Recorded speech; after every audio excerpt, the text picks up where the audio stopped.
உலகத்தோட பெரும்பான்மையான மக்களால பின்பற்றக்கூடிய கிறிஸ்தவ மதத்துல இயேசுவுக்கு அடுத்தபடியா முக்கியமான ஒருத்தரா பார்க்கப்படுறவங்க தான் மதர் மேரி.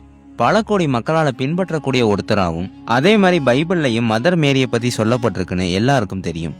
ஆனா பலருக்கும் தெரியாத விஷயம், மதர் மேரியை பத்தி பைபிள்ல மட்டும் இல்லாம குரான்லயும் சொல்லப்பட்டிருக்கு. சொல்ல போனா மதர் மேரியை பத்தி நமக்கு தெரியாத பல விஷயங்கள் பைபிளை விட இன்னும் அதிகமா குரான்ல இருக்கு. எந்த அளவுக்குனா இஸ்லாம் மார்க்கத்துடைய முக்கியமான ஒரு பெண்ணா மதர் மேரி தான் இருக்காங்க.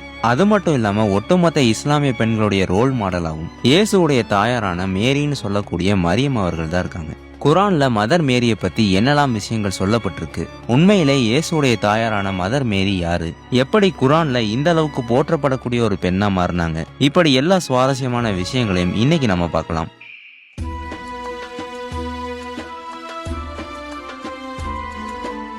கிறிஸ்தவத்துல மேரின்னு அழைக்கப்படும் இயேசுடைய தாயார் தான் இஸ்லாம்